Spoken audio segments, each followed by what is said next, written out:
What's good, y'all? It's your boy Ross back at again with another video. So, I want to check out BMW, Audi, and Benz are not made for used car buyers. Now, I'm very interested to see why this particular person has stated this. Granted, I bought both of my Mercedes Benz's used 2018 E43 and the 2019 GT53. And for the most part, I haven't really had any issues. Granted, I did buy them with the warranty. I think I ended up getting an extended warranty on both of them because both of the warranties were about to expire within a couple of years of me getting the car originally. So I was like, you know what? Might as well go ahead and get extended warranty on both of them. And both of the cars, when I did get them relatively, they didn't have as many miles as I have put on them now. I think the E43, I got it, I believe it was in 2020. And no, it was in 2022. And at the time, it had like 30, I want to say it was like 29,000, almost 30,000 miles on it. Now, many years later, or not many years, but a few years later, it's at 80 something thousand miles. I've been driving, and on the GT53, got that last year. I think it was at like 50, I want to say it was like at 56,000 miles, I want to say. And now it's at like, it just reached 70. Once again, I've been driving. I'll be driving my cars, bro. So we're going to check this out, man. See what's going on here. Appreciate all the love and support. Let's get into it, man. BMW, Mercedes, and Audi are not made for used car buyers. And I've got a Master in Business Administration, but you don't need a business degree to understand how car manufacturers make their money. They make their money by selling their newly made, brand new cars to dealerships. And BMW, Mercedes, and Audi really take this one step further, and I'm going to explain exactly why you don't want to be buying these cars in the used car market outside of warranty. Within warranty is okay. Outside of warranty, guys, you don't want to be touching this. And whenever I make a video like this, I do get a lot of people who get offended, right? A lot of German car. And I get where he's maybe trying to head towards, because once again, if you do buy these cars out of warranty and you don't choose to get an extended warranty, if you just say, screw it, I'd rather save me some money and just go ahead and get the car out of warranty, that's fine. But the cost on these cars, bro, the maintenance is very expensive, bro. And the things that I've had to get done to my E43, if I didn't get it done through my extended warranty, bro, I would be, man, I would have been paying a lot to get a lot of things done. Because over time, you got to get things, you want to make sure you check up on things and get things taken care of, which I've been pretty, good at doing that, taking preventative measures to make sure everything's good and everything lasts as long as possible. But without the warranty, I definitely would have been paying a lot of money for some of the things I had to get done just for regular maintenance. Enthusiast. I'm a car enthusiast. I'm in my Toyota GR Yaris right now, but I've owned my BMW as well. But I do like to portray the facts as they are. And the truth is, guys, for the average Joe, not the car enthusiast perhaps, but for the average Joe, you've got to stay away from German cars in the used car market. I'm going to break it down for you. Number one thing, German cars are usually luxury cars, and they're designed for that luxury experience. And how does it work, guys?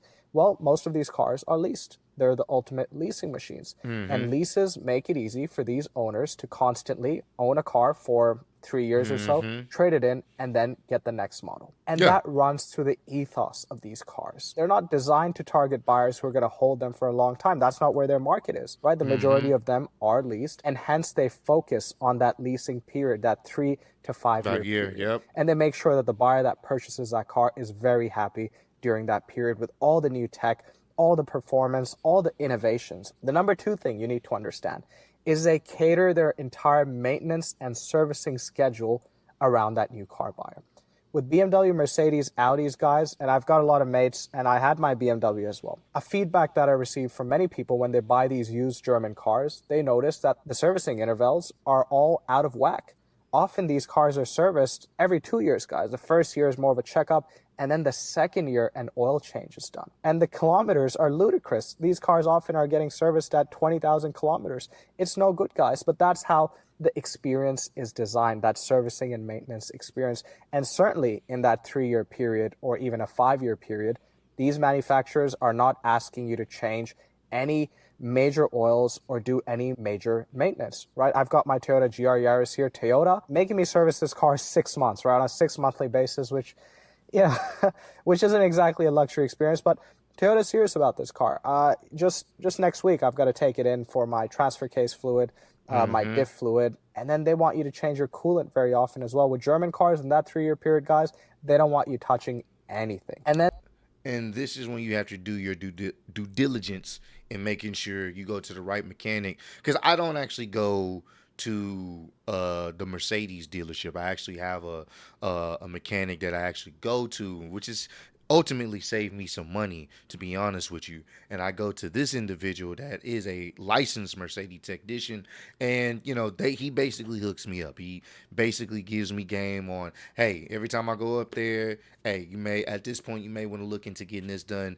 You may want to look into getting this done. You may want to look to getting this done. And we just have a list, and we just start knocking them off the list, to make sure preventative measures to make sure everything's on the up and up. You feel me? And that's where you got to take into consideration. Like, instead of trying to go through what the dealership's telling you, no, you need to be going to, at least try to find you a mechanic that specializes in your vehicle too as well, and you have to be up on that. And a lot of people aren't. A lot of people just kind of go with what the dealership says and call it a day because they just don't want to worry about the hassle. But when something goes wrong in these foreign cars or these luxury brands, it hits your pockets. It hits your pockets very hard. that experience is further improved by giving you these service plans. A lot of these German cars come with these service plans where they throw in free services for the first 3 or 5 years. And I speak to many owners, many of them are my good friends, and it's always funny when I see someone buy a BMW. One of my friends, he bought a BMW, and it's I think it's $130,000 M2. And he bought that M2, and he comes to me, he said, he doesn't tell me what the M2 is about. The first thing he says is, can you believe BMW gave me this service plan for the first 5 years? I don't have to pay anything. I just take it in. And I'm thinking, mate, they're making all their money off you already. Who cares about that service plan? Services Yeah, are pretty cheap for German cars, especially in that warranty period. That's yeah. how they get you. They design that service plan for those owners. So, you just call up, say, can you please book in my service, get the car serviced, and you don't have to worry about invoices, negotiation, payments, anything. It's made Mm-hmm. for that new car buyer. And the only thing the new car buyer needs to worry about, and it's something they won't even see on paper, is a depreciation. The funny thing about depreciation is, if you think about it, guys, does it really exist? Because it's not on your bank account. You don't open your banking app and see, oh, geez, my car lost $10,000 this year. You don't Mm-hmm. see that. Depreciation is only worried about when you come to sell your car, and Yeah. often these cars are on leases. They're rolled over. Often these people, they've been used to that depreciation. They know they buy their BMW, it'll be worth 60 or 70%, maybe 50% of what it was worth Mm-hmm. brand new, and they'll trade it in, get the next BMW, next Yeah. Audi, next Mercedes. And that depreciation doesn't worry them because there's no spreadsheet, there's no facts being thrown at them every day. As far as Because they know they're not going to keep the car.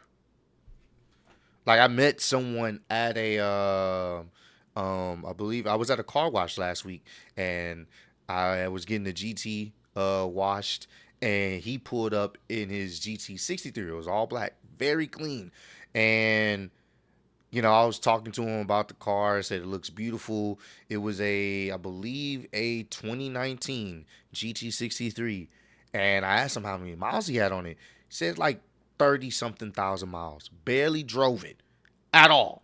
That's a.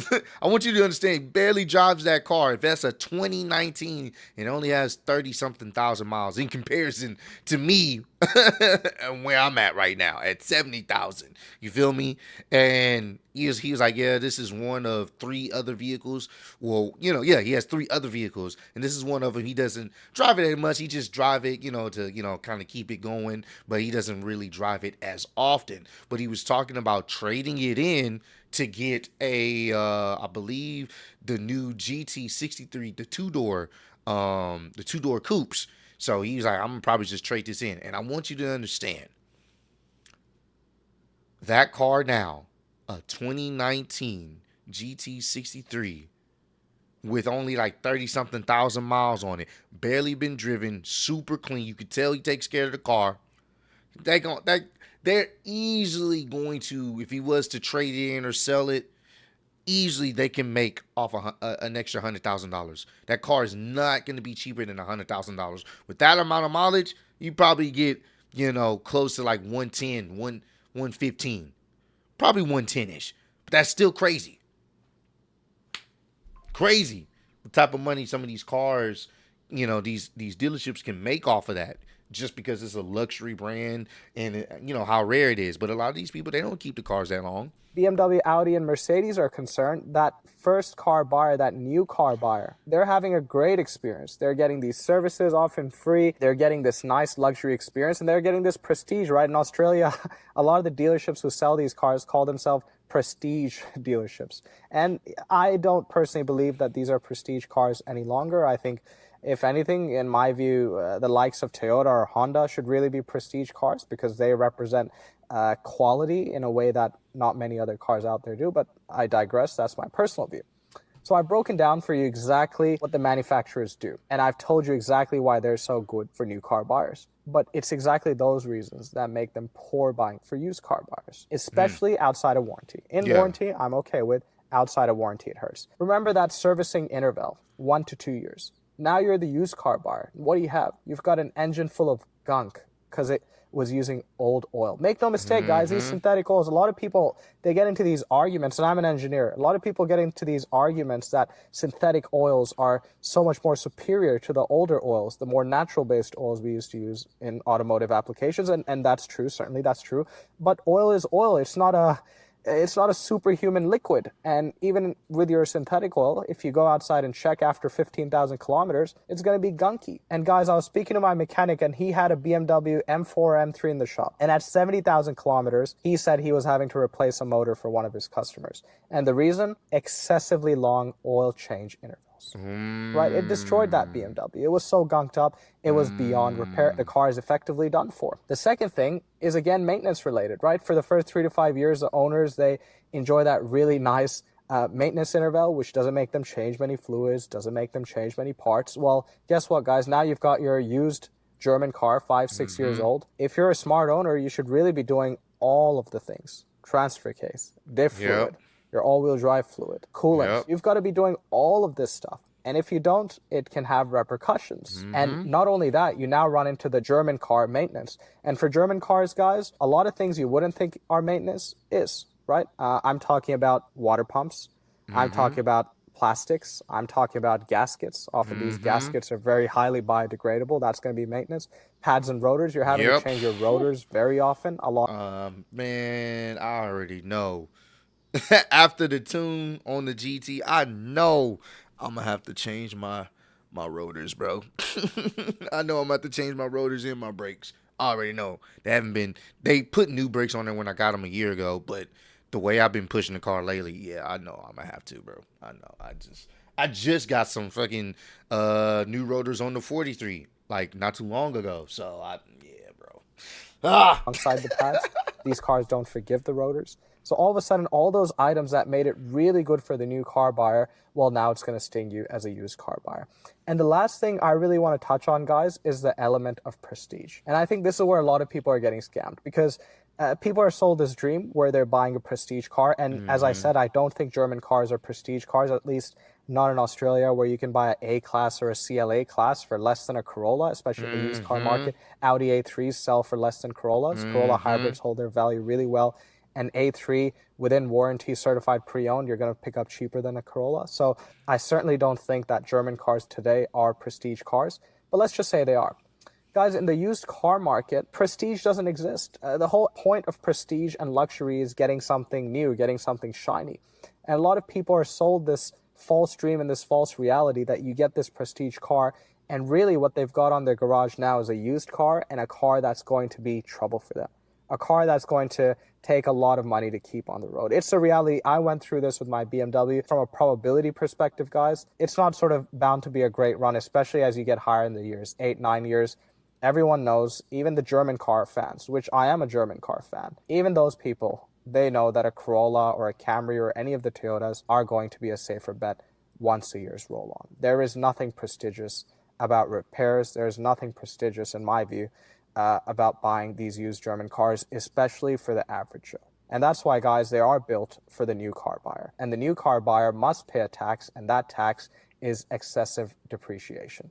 But if they do pay that tax, they get one of the best machines that money can buy. Certainly, I'm not here to argue that a Toyota drives better than a BMW, Audi, Mercedes, or looks better, or has better features, or has better innovation. No. But if you can't afford it new, guys, you probably can't afford it used. I hope that helps. I'll catch you next time. And that's a real one. That's a real one. That's a real. If you can't afford it new, you most likely probably can't afford it used. That's a very interesting one. That's a very interesting one. Granted, and I want to make a caveat to that. A lot of the newer ones or whatnot, they are taxing their ass off. You're really just paying at that point the name. Like he said, it's not even prestige. You're paying, well, essentially you're paying for the prestige, the name. Because a lot of the stuff in the newer Mercedes, like, honestly, you just sit there and just wait for the price to drop. Like, there's no point in buying a lot of these newer ones because if you look at some of the previous models, not much has changed. Only slight amount of horsepower gain has changed in some of these. Unless you start talking about the hybrid systems, that's different. Yes, you're at that point you're really paying for like the performance and how much faster it is. But a lot of the stuff hasn't really too much changed other than maybe some futuristic tech. But most of that's just gimmicky. You don't really need it. You have a better chance in buying a used, foreign luxury vehicle than buying a new one because at that point, unless that's what you've already been doing, leasing out cars for years, if you're trying to get into one, you have a better chance of buying a used one, getting the extended warranty, and going from there than essentially dropping absurd amount of money for some of these newer Mercedes, Audis, and BMWs when in actuality you can find you a good one for a fraction of that price and still experience the luxury and what you want to experience in those type of brands without breaking the bank. Because I'm gonna be honest with you, bro, I've seen some of these new prices for some of these GT 63s and all these other cars, bro. They are charging ridiculous money. Some up to like almost $200,000 for something that ain't that much faster than a 2019 model. Dead ass. You're just paying because it's new. Couple more quirks, couple more features. That's why I was like, hey, do your research. Like I say in all these type of videos, do your research. Do what's best for you. If you want to get an extended warranty, I suggest most people do, especially if you're getting into these type of vehicles, get you extended warranty, and do your research. Make sure you have someone that you can talk to that specializes in the maintenance of these vehicles to know what you need to keep up with. So that way down the road, you're not paying as much to fix things because you kept up with things. Because when it's all said and done, it all comes down to making sure you keep up with your vehicle. In any vehicle, doesn't matter if it's luxury or not. If you keep up with your vehicle and you're due to regular maintenance and you make sure everything's on the up and up, then your vehicle will last you a long time. Unless something just unforeseen happens and it blows up, then I don't know what to say about that. But hey, comment down below. Let me know some other car related videos you guys want me to check out. I definitely will. Appreciate all the love and support you guys have shown on the channel. Road to 20K. I'll see you on the next one. Peace.